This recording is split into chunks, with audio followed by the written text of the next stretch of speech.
In scriptures, the human body is often referred to as the temple of God. Yet, it is quite an uncommon privilege for any soul to attain this sacred abode that houses the divine, as it is truly a blessing to be reborn as a human being. On several occasions, Supreme Master Ching Hai has spoken about the rarity of this phenomenon. To be reincarnate in the human world is hard. You have to have enough human quality. You have to have affinity with the parents, yeah, and with the society, with the people around which you were born. And very difficult. To be a human, you need some merit. You have done something good in the past in order to be able, yeah, to be able to pick a human birth. As the living temple of God, the human body is fully equipped with miraculous wonders that can be awakened in those who are spiritually conscious and have complete faith in the Creator of all life. Inedia, Latin for fasting, is the human ability to live without food. Since time immemorial, there have always been individuals who can sustain themselves on prana, or the vital life force. Through the grace of the Providence, Inediates, people who follow a food-free lifestyle, can draw the energy from nature to nourish themselves.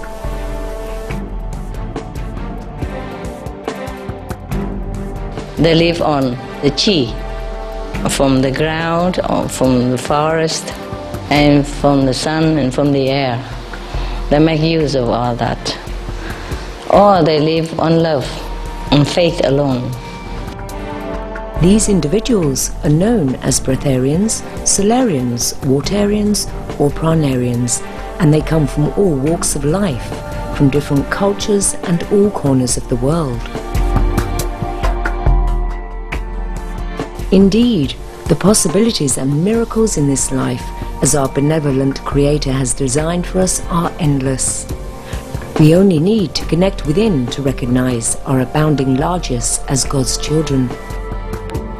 Supreme Master Ching Hai has lovingly recommended a weekly series on Supreme Master Television to introduce those individuals of the past and present who have chosen to live food-free on earth. May their spiritual stories enthrall you. May hearts be opened and horizons be expanded.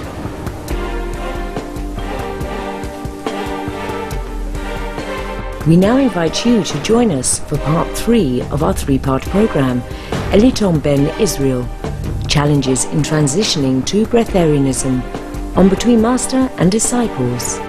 This program discusses the possibility of breatharianism, or living without eating food, and is not a full instruction.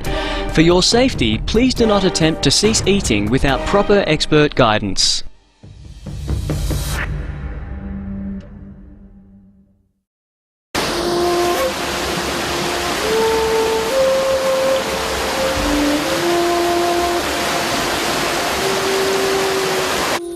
Elitom Ben Israel, a breatharian living in Columbus, Ohio, USA, hasn't consumed food for over 10 years. During the interview with Supreme Master Television's correspondent, Elitom shared that the transition to become food-free is both a physical and mental experience. How is it that we as human beings can live without the need for physical food? Elitom explained why.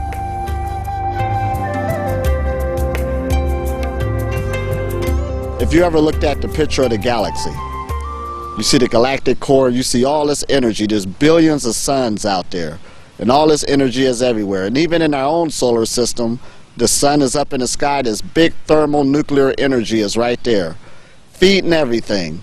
You're living in all of this energy, not just from our own sun, but over 400 billion other suns, and I'm not even getting into the whole universe. But you're in the middle of all of this energy. The body, when it was designed in universal laws, it was designed to be sustained in this realm. Not by chasing off of other vibrations, that's all they are. You're a vibration also. Just be your own vibration. During the transition to become a breatharian, Elitom discovered a key driving force that helped him persevere in spite of the physical and mental challenges during the 3rd and 4th week.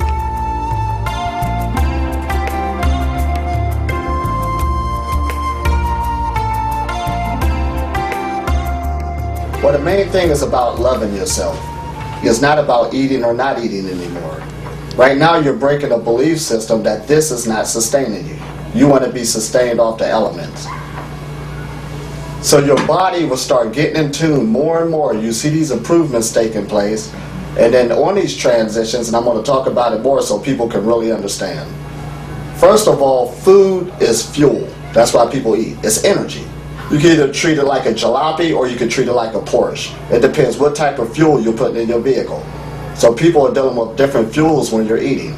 Now you got to understand you could get other fuels. It's sort of like a car. You could put gas in it. A car can run off electricity. A car can run off of alcohol. A car can run off of solar power.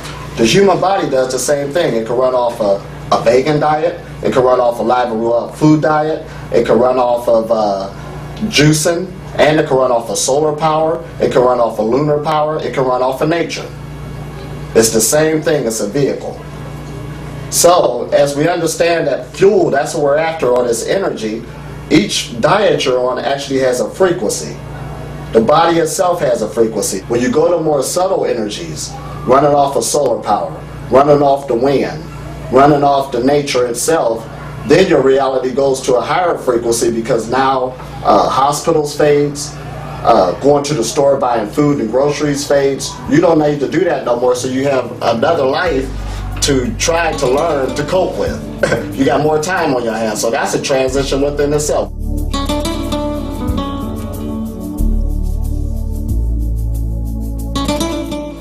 Please stay tuned to Supreme Master Television. Between Master and Disciples will return in just a moment.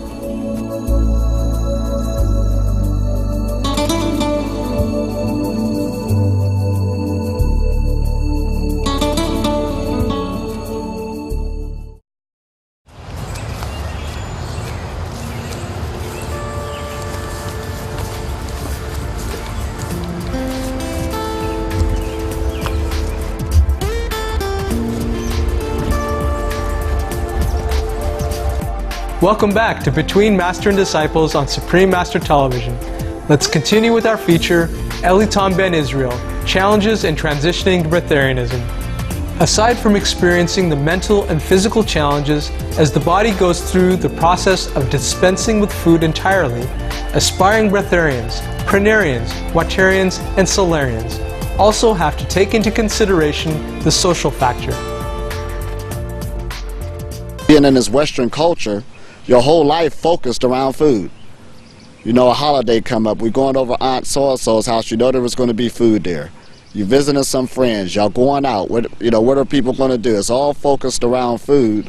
So now your mind got to think of things, of course you could say no, no, no, but sometimes you might feel shied away until you get stronger.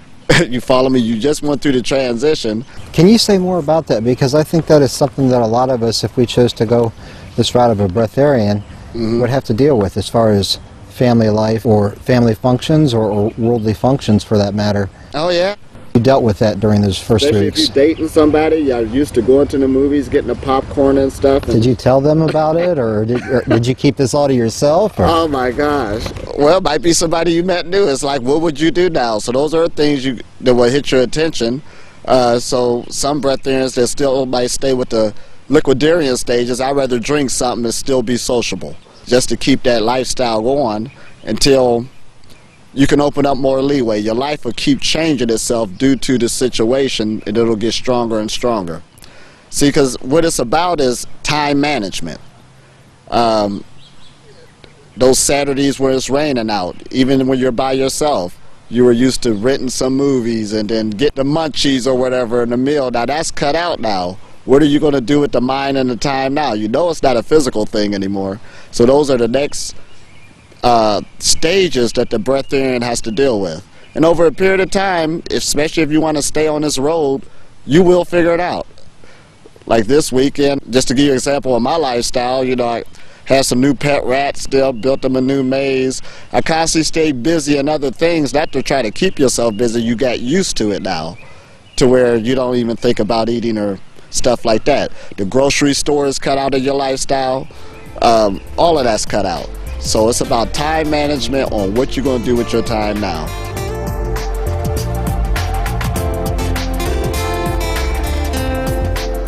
Elitom outlines the journey he took to become a breatharian, which began with veganism, a compassionate lifestyle that is free from all animal products. As soon as I went to a vegan diet, it made changes right away onto my body. So I was proud of that. So I do promote that, people leaving meats alone. Because being into cannibalism, that's the lowest vibration that a person can be on. That would just do you harm. So from veganism, I went into live and raw foods. And when you're dealing with live and raw foods, that's basically foods without cooking them. You got the enzymes coming in here. It's real good for the body, the intestines. And the thing about it, these right here, when this was grown, this is like a ball of energy. When it was on the tree, all it is a manifestation ball of energy that came from the sun. So this is doing great works for the body. So that'll help out a whole lot until you can start getting used to your new energy. That's what's going to happen. The body's actually transforming on each stage.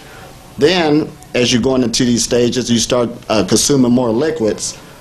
This is going at a whole nother level. Everything is, just say, is made of atoms. But what happens is all atoms are the same, but what makes the difference is the behavior of them change. When you're on a more dense diet, it's going to make your atoms, the behavior of your body structure, move a lot slower. So that's why there's usually more complications dealing with the organs. When you lighten up the diet and go more liquidy, that right there will make the vibrations or the atoms behave differently.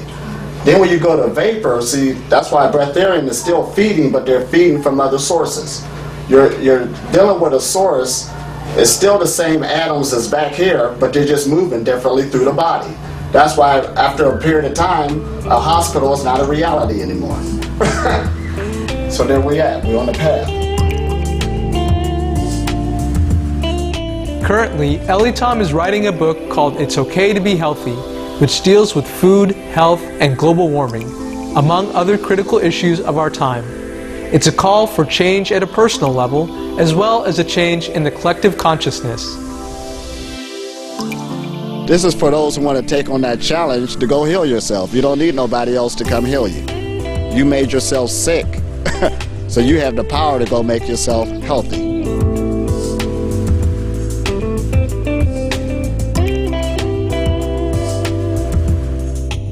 We appreciate your enlightening company for today's episode of Between Master and Disciples. Good People, Good Works is coming up next after Noteworthy News.